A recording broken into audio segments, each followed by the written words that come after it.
السلام عليكم ورحمة الله وبركاته. دمان قيارته سو دواده ومركله iyo barnaamij kale iyo Kista TV. Maalinku waa Jimce 15 bisha August 2025. Barnaamijkeena maanta insha Allah taala waxaan ku eegi doonaa ninkii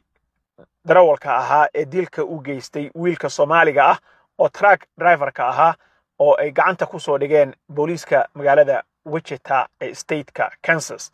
Ninkan odayga ah oo 46 jir ah oo isagu ka soo jeeda state-ka Oklahoma ayaa waxa la xaqiijiyay in uu yahay darawalkii dilka u geystay oo gaariga ku dhuftay wiilka Soomaaliga ah dabadeetana meeshii ka baxsaday.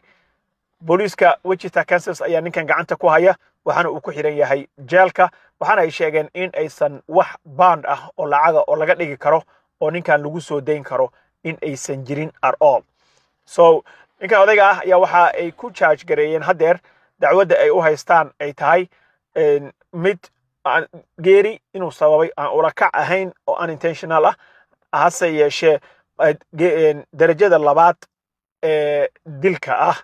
second degree murder baa la yiraahdaa oo reckless wali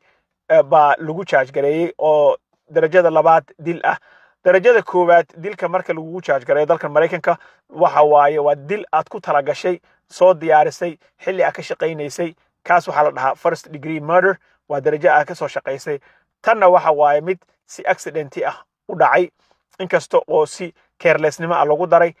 waxa kale oo loogu darayaa baa la yiri in uu ka baxsaday meeshii shilka uu ka dhacay oo booliiska way ku daba jiraan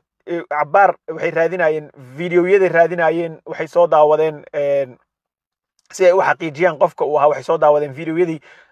ku yaalay truck stopka wayna eventually finally way ku soo guuleysteen inay ninkaas gacanta ku soo dhigaan. ninka odayga waa nin cadaana waa nin 46 jir ah magaciisana waxa la yiraahdaa Travis Briscoe sidaas ayuuna u xiran yahay wax bandi ah oo laga dhigi karana male. waxa soo ifbaxday in uu dhaxmaray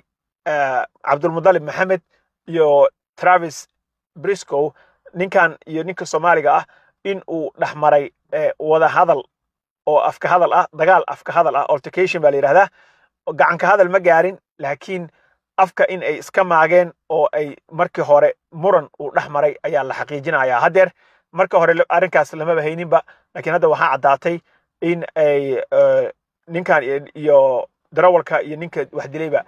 Soomaaliga la dilay iyo kan ka wax dilay ay muran uu dhaxmaray. murankaas ayaa waxa la filayay booliiska sheegeen in ay rabaan inay hubiyaan in ay jiraan dad kale oo marqaati ah oo eyewitnesses ah qof kale oo video ka haya hadii uu jiro bay yiraahdeen come forward videogaas inaan aragno ayaan u baahanahay. hadda waxa ay dib u dhisid ugu sameynayaan oo reconstruction ay ku sameynayaan investigation baaritaan ay rabaan ku jiraan oo ay ugu talagaleen in ay ku ogaadaan exactly wixii ka dhacay meeshaas. waxa hadeer heerkan bay joogtaa wax oo maaragtay ku talagal ah oo dil oo la kaca kama aysan dhigin unintentional reckless second degree murder bay ka dhigeen dil oo si aan ula kac ahayn u dhacay laakiin oo loo adeegsaday gaari. taas waa dambi aad u weyn case weyn baa meeshaas ku yaala. waxa kale oo case-ka si balaarinayo in uu ka baxsaday meeshii uu shilka ka dhacay taasna dambi kale ayay ku noqotay and that's the reason ka sheegeen in aysan ugu ogolaan doonin in wax lacaga intuu dhigto uu wadana uu baxsado maadaama uu yahay waxa ay u yaqaanaan dalka Mareykanka flight risk qof baxsanayo baxsada ama baxsan kara anytime maadaama meeshan uu ka baxsaday waxa ay go'aamiyeen ama maxkamadda ay go'aamisay in wax band aan laga dhigin. so waxay raadinayaan evidence cadayn extra ah in ay helaan oo lagu cadeeyo qofkan waxyaabihii kale oo dhacay. waxa kale oo ay investigationka ay ku wadaan inay dib u eegaan sawiradii iyo sida wax u dhaceen iyo loveska wixii kamerooyin ahaa oo ku yaalay truck stopka taas nafteeda dib ay hadana ugu sii laaban doonaan. marka hore waxay ku ogaadeen qofka dilka geystay inuu ninkan ahaa. sidaas si lamid ah waxa ay leeyihiin oo ay aad u codsanayaan in hadduu jiro qof cellphone-kiisa ama telefoonkiisa wax ku duubay dadka badiyaha waxbay telefoonka ku wada duubaan in uu maartay la soo wadaago Wichita Police Department so arrinkaas ayaa rabay inaan idinka dabageeyo ninkii gacan ku dhiiglaha ahaa oo ninkaas Soomaaliga ah muslimka ah dilay waa la soo qabtay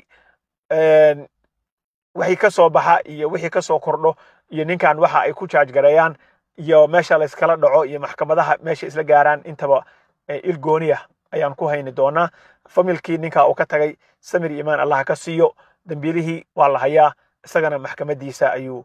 face gareyn doonaa Wichita Kansas ayaana lagu hayaa so intaas ayaan rabay inaan idinka dabageeyo waa idin salaamahayaa wassalaamu calaykum waraxmatullaahi wabarakaatuh don't forget to share the video like subscribe and follow us inshallah